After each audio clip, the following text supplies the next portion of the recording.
morning, sir. Good morning. Sir. May problema ho Morning, tayo. sir. Hindi ho namin maimbitahan si Mr. Henry Quay dito sa headquarters.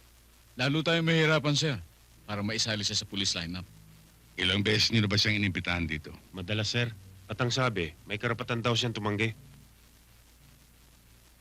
Kung ayaw niya, wala tayong magagawa. Kung hindi natin siya madadala sa police lineup, ang police lineup ang dadali natin sa kanya.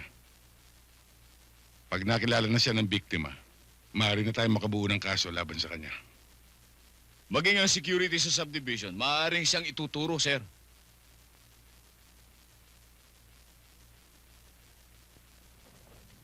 Maaring alam ni Mr. Kui ang batas. Pero alam din natin kung paano niya linalabag ito.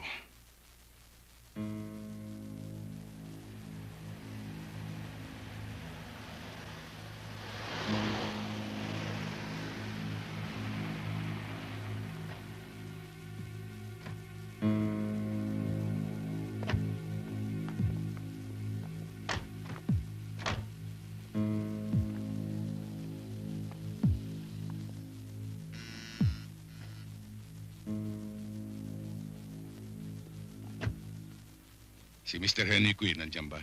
Andyan po, nasa itaas. Pakisabi si Atty. Velasco ng NBI. May sasabihin lang ako sa kanya.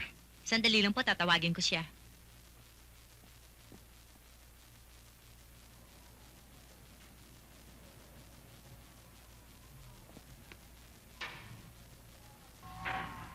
Good morning, Mr. Kui. Atty. Velasco. Good morning, attorney. Please, come in.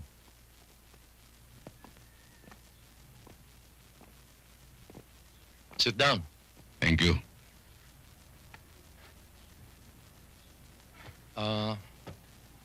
What can I do for you? Gusto ko sana magpaliwanag. Tungkol saan?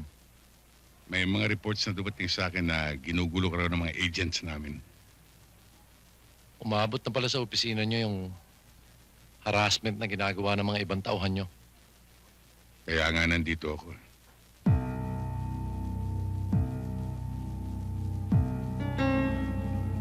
Siya ba Morel? Oo, siya. Diyan na nga ho, sir.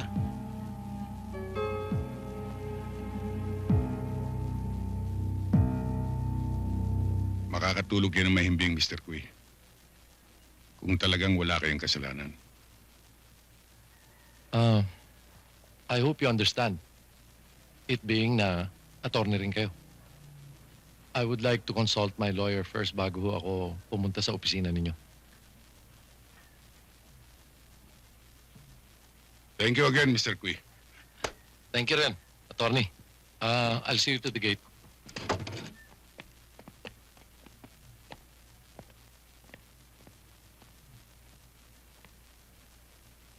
Thank you.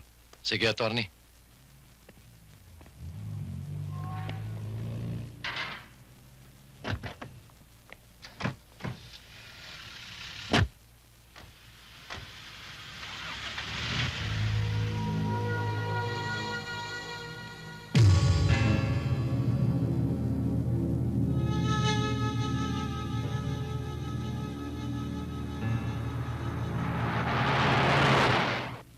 Wala pa ba ang daddy ninyo?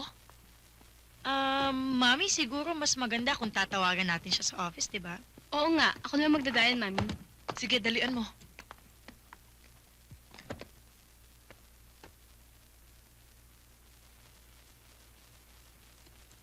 Ang daddy nyo talaga.